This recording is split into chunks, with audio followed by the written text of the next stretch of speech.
So we are just a few weeks away from Canada's Farm Show 2022. Joining me today is Adrienne Ivey, who is one of our scheduled speakers.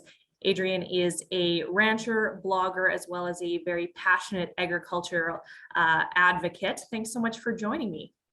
So happy to be here, and I cannot wait for an in-person event coming up in June. Yes, absolutely. Tell me, what are you planning to talk about when you're here?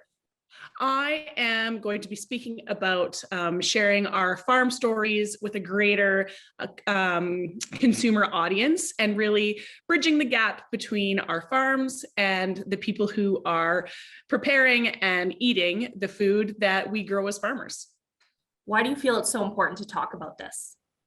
I think it doesn't take very long to either do an internet search or even see the advertising that maybe comes across our television screens to know that people are a little more disconnected from what happens on our Canadian farms year over year over year.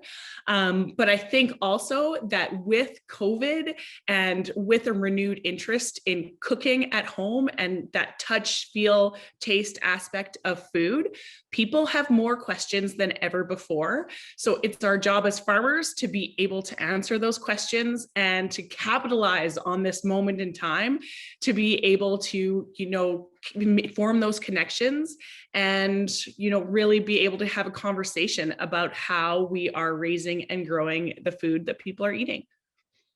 Do you have any kind of key message that you're kind of hoping to get across in particular to people?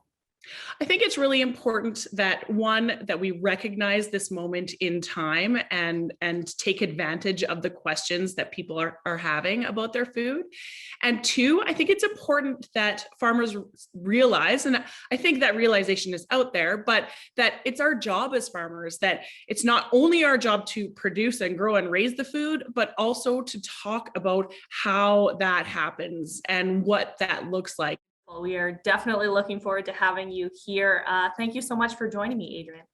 Oh, so happy to be with you and look forward to seeing you in person in June.